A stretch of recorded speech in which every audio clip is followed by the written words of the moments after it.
کیا آپ جانتے ہیں کہ شیطان نے 6000 سال عبادت کے عوض خدا سے کیا مانگا؟ جب شیطان کو خدا کی بارگاہ سے نکالا گیا تو اس نے عرض کیا کہ چونکہ تو عادل ہے اور میں اس لائق نہیں رہا کہ آخرت میں اپنے 6000 سال عبادت کا اجر تجھ سے لے سکوں اور جنت میں چلا جاؤں، لہٰذا دنیا میں میرا اجر دے دے۔ خطاب ہوا دنیاوی امور میں سے جو چاہتا ہے مانگ، میں عنایت کروں گا۔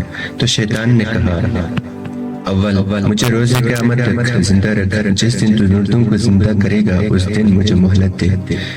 خطاب ہوا کہ موت سے فرار حاصل کرنا چاہتے ہیں، کیونکہ جو قیامت تک زندہ رہے گا وہ کبھی نہیں مر سکتا، لہٰذا تیری یہ فرمائش قابل قبول نہیں ہے کہ تو قیامت تک زندہ رہے۔ اگر طویل عمر چاہتا ہے تو روز معلوم تک مہلت دے دوں گا۔ روایت میں روز معلوم کے مختلف معنی بیان ہوئے ہیں۔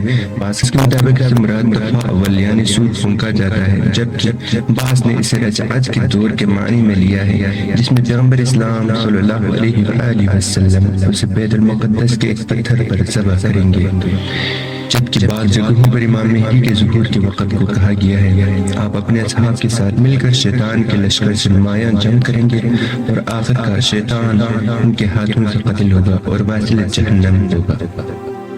دوسرا شیطان نے مانگا، شیطان نے عرض کیا مجھے اولاد آدم پر تسلط کا اختیار دے، میں خون کی طرح اولاد آدم کے اعضاء و جوارح میں موجود رہوں اور ان کو جس مقام سے چاہوں معصیت میں مبتلا کر سکوں۔ خدا نے قبول کر لیا۔ تیسرا شیطان نے عرض کیا بنی آدم میں سے جسے بھی تو ایک اولاد عطا کرے گا، اس ایک کے عوض مجھے 2 بچے عطا ہوں کہ جنہیں میں اس کی گمراہی پر معمور کروں۔ خدا نے اس خواہش کو قبول کر لیا۔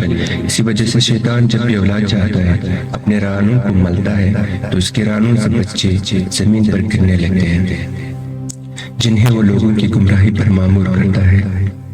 چوتھا شیطان نے عرض کیا کہ میں بنی آدم کو دیکھتا ہوں، میری خواہش یہ ہے کہ وہ مجھے نہ دیکھیں، جسے خدا نے قبول کر لیا۔ پانچواں شیطان نے عرض کیا کہ میرے لیے مختلف شکلوں میں مجسم ہونا ممکن بنا دے، میں جس شکل میں چاہوں بنی آدم کے سامنے موجود ہو جاؤں۔ خدا نے قبول کر لیا۔ تاریخ کے مطالعے سے پتہ چلتا ہے کہ شیطان انسانوں کی گمراہی کے لیے مختلف شکلوں میں آتا رہا ہے۔ چھٹا شیطان نے عرض کیا جب تک بنی آدم کے جسم میں روح موجود ہوگی مجھے بھی ان پر دسترسی حاصل رہے گی، اور ملائکہ دنیا سے جانے کے موقع پر بھی مجھے مرنے والے سے قریب ہونے سے نہیں روکیں گے۔ خدا نے اس کی اس خواہش کو قبول کیا۔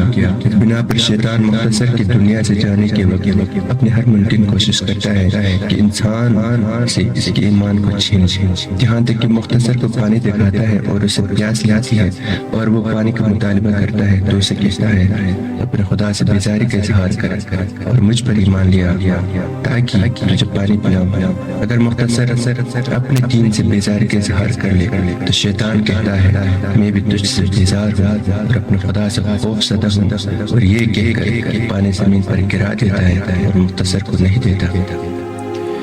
ساتواں شیطان نے عرض کیا مجھے بنی آدم کے سینے پر کنٹرول دے تاکہ ان کو استعمال کر سکوں اور انہیں باطل اور گناہ کے خیالات میں مبتلا کر سکوں۔ وسواس الخناس الذی یوسوس فی صدور الناس۔ خدا نے اس خواہش کو قبول کیا تو شیطان نے کہا تیری عزت و جلالت کی قسم یقیناً ساری باتوں کو گمراہ کروں گا مگر وہ جن کا عمل خالص تیرے ہی لیے ہو۔